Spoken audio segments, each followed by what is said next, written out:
नमस्कार जय जगन्नाथ।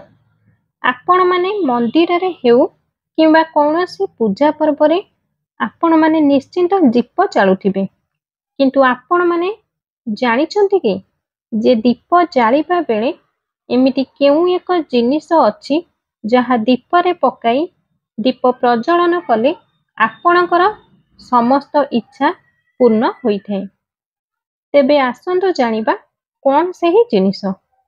आपणक मनरे जो मनस्कामना अछि प्रत्येक लोकंक जीवन रे अनेक गुड़िए समस्या लागी रही थाए।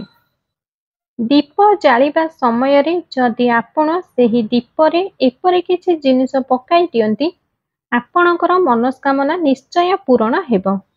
आपणक घर को आसुथिबा संकट मध्य खूब शीघ्र दूर होई जिवो। जदि आपणकर घोर संकट आसुची बहुत चेष्टा परे मध्य विपद परे विपद माड़ी आसुची। सेथि पई जेतेबेले आपण ठाकुरंक पाखरे दीप जालुछंती ता सहित आउ एक माटीर दीपटिए जालंतु।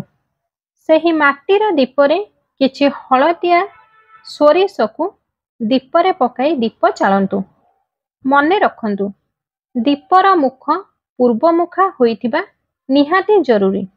आपण माने एही दीप को जालिबा बेले दीपर मुह पूर्वमुखा करी जालंतु। हळदिया सोरिष घोर विपद पई दीपरे पकाइबे।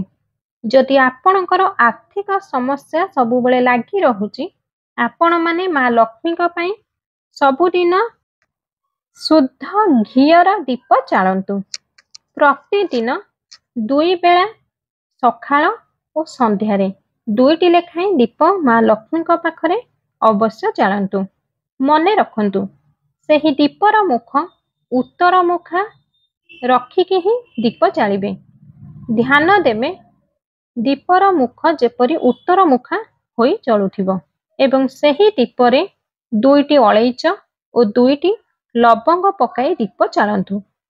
सेही दीप जालिबा समय रे आपण आपणकर आर्थिक समस्या लक्ष्मी नारायण को जणाइबे। जदि सकाळ समय रे दीप जालिला बेले दुईटी लवंग और दुईटी अलैच न पकई छंती तेबे सेही दिन संध्या बेले निहाती दीप जालंतु और सेही दीपरे दुईटी लवंग एवं दुईटी अलैच पकाई सबुदिन दीप जालंतु।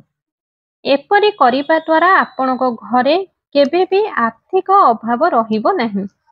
तेणु धन जनित समस्या मुक्ति पाइबा पाई प्रत्येक दिन निज घरे प्रतिदिन एहीपरि दीप जालंतु।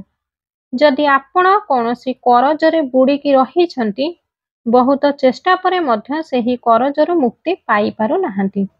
एथि पई दीप जालिबा समय रे सेही दीपरे दुईटी लवंग पकाई जालंतु। एपरि करिबा द्वारा आपण करजरु खूब शीघ्र मुक्ति पाई परिबे। आपणकर सबु करज धीरे धीरे सबु सुजिबाकु लागिबो। एबे आसंतु जानिबा जे संध्या समय रे जेतेबेले दीप जालुछंती केउ केउ जागारे दीप जालिबा द्वारा आपणक घरे स्थिर लक्ष्मीकर वास रही। संध्या समय रे एवं प्रातः काल रे आम घर को देवादेवींकर वास होई थाए। एहार अर्थ एही संध्या समय रे प्रातः समय रे निश्चित देवादेवी माने आम घर को आसी थांती।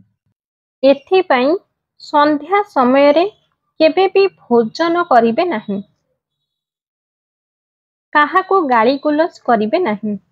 संध्या समय रे टंका नबा दबा करिबे नहीं। एही सबु नियम आपण निश्चिंत मानिकी चलिबाकू पड़िबो।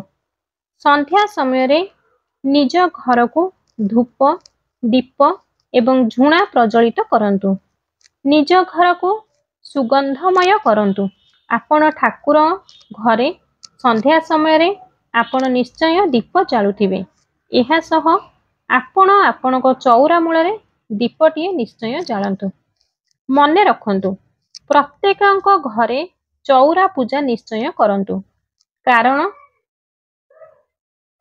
जेउ घरे ठाकुर पूजा करुथिबे किंतु तुलसी पूजा करू नथिबे ସେହି ଘରେ ପୂଜା ସବୁବେଳେ ଅଧୁରା ରହିଥାଏ। ବିନା ବୃନ୍ଦାବତୀ ପୂଜାରେ କୌଣସି ପୂଜା ବା ଉପବାସ କରୁଛନ୍ତି ତାହା ଅଧୁରା ଅଟେ। ସକାଳେ ଏବଂ ସନ୍ଧ୍ୟାରେ ବୃନ୍ଦାବତୀ ଏବଂ ଠାକୁର ଘରେ 2ଟି ଦୀପ ନିଶ୍ଚୟ ଜାଳନ୍ତୁ। ତୃତୀୟ ଦୀପଟି ଆପଣଙ୍କ ଘରର ମୁଖ୍ୟ ଦ୍ୱାରର ଠିକ୍ ମଝିରେ ଦୀପ ରଖିବେ, ନଚେତ୍ ଡାହାଣ ପଟରେ ଦୀପଟିଏ ରଖି ଜାଳନ୍ତୁ। ମନେ ରଖନ୍ତୁ, ଏହି ଦୀପର ମୁଖ ପୂର୍ବ ଦିଗ ଆଡ଼େ ରଖିବେ। ଦୀପ ତଳେ କିଛି ଫୁଲ ହଉ କିମ୍ବା ଗୋଟିଏ ପ୍ଲେଟ୍ ରଖି ତା ଉପରେ ଦୀପ ରଖି ଜାଳନ୍ତୁ। ଗୋଟିଏ ଦୀପ ନିଜ ଘରର ଠାକୁର ଘରେ, ଅନ୍ୟ ଏକ ଦୀପ ବୃନ୍ଦାବତୀଙ୍କ ପାଖରେ, ଆଉ ଗୋଟିଏ ଦୀପ ନିଜ ଘରର ମୁଖ୍ୟ ଦ୍ୱାର ପାଖରେ ଦୀପ ଜାଳନ୍ତୁ। ମନେ ରଖନ୍ତୁ, ଘରର ମୁଖ୍ୟ ଦ୍ୱାର ସବୁବେଳେ ସଫାସୁତୁରା ରଖନ୍ତୁ। ଦେଖନ୍ତୁ, ଘରର ମୁଖ୍ୟ ଦ୍ୱାରରେ କାହିଁକି ଆପଣ ଦୀପ ଜାଳିବେ? କ'ଣ ମାନ୍ୟତା ରହିଛି? ମାନ୍ୟତା ଏହା ଅଟେ ଯେ ସନ୍ଧ୍ୟା ସମୟରେ ଦେବୀ ଦେବତା ଆମ ଘରକୁ ଯିବା ଆସିବା କରିଥାନ୍ତି। ଯଦି ଆପଣଙ୍କ ମୁଖ୍ୟ ଦ୍ୱାରକୁ ସଫାସୁତୁରା ରଖିବେ, ଦୀପ ପ୍ରଜ୍ୱଳନ କରିବେ, ଭଗବାନ ଅତ୍ୟନ୍ତ ଆପଣଙ୍କ ଉପରେ ଖୁସି ହୋଇଥାନ୍ତି, ଆପଣଙ୍କ ଘରକୁ ଆସିଥାନ୍ତି ଏବଂ ଆପଣଙ୍କର ଯାହା ବି ପ୍ରୋବ୍ଲେମ୍ ଅଛି, ଯାହାକି ଆର୍ଥିକ ହେଉ, ମାନସିକ ହେଉ, ଘୋର ସଙ୍କଟ ହେଉ କିମ୍ବା କରଜରୁ ମୁକ୍ତି ପାଇବା ପାଇଁ ହେଉ, ଯାହା ବି ସମସ୍ୟା ଅଛି, ଆପଣ ଦୀପ ଜାଳିବା ସମୟରେ ଭିଡ଼ିଓରେ କୁହାଯାଇଥିବା ଉପାୟ ଗୁଡ଼ିକ କରନ୍ତୁ। ଏହା କରିବା ଦ୍ୱାରା ଆପଣମାନେ ନିଶ୍ଚିନ୍ତ ଲାଭପ୍ରଦ ପାଇବେ। ଭିଡ଼ିଓଟି ଯଦି ଆପଣଙ୍କୁ ପସନ୍ଦ ଆସିଥାଏ, ତେବେ ଭିଡ଼ିଓଟିକୁ ଗୋଟିଏ ଲାଇକ୍ କରିବା ସହିତ ଭିଡ଼ିଓଟିକୁ ଅଧିକରୁ ଅଧିକ ସେୟାର କରନ୍ତୁ ଏବଂ ଆମ ଚ୍ୟାନେଲରେ ଆପଣମାନେ ନୂଆ ଥିଲେ ଚ୍ୟାନେଲକୁ ସବସ୍କ୍ରାଇବ୍ କରିଦିଅନ୍ତୁ। ଆଜି ପାଇଁ ରହୁଛି, ପୁଣି ଦେଖାହେବ ଏକ ସୁନ୍ଦର ଭିଡ଼ିଓ ମାଧ୍ୟମରେ। ନମସ୍କାର, ଜୟ ଜଗନ୍ନାଥ।